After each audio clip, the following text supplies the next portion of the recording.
Welcome to the Slop Farm. Enjoy the video.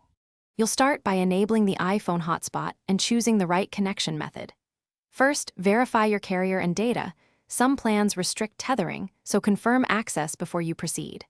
Once done, open Settings, tap Cellular, then Personal Hotspot and switch it on. Set a strong password. Use USB when you need stable, low-latency internet for a PC, Bluetooth for battery saving, or Wi-Fi for convenience. Make sure the iPhone screen stays unlocked during initial pairing, so the PC detects it.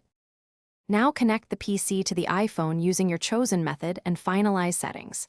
If using USB, plug the lightning cable in, tap Trust on the iPhone, and Windows should install drivers automatically.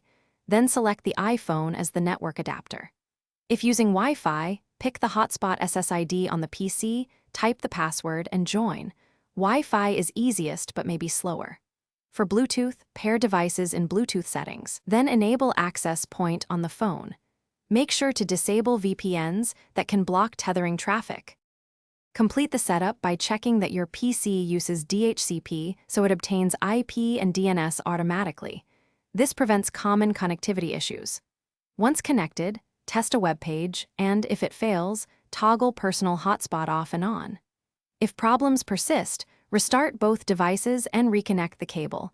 Reauthorize Trust on the iPhone if prompted. As a troubleshooting tip, switch to USB tethering when Wi-Fi is unreliable. It bypasses wireless interference and offers.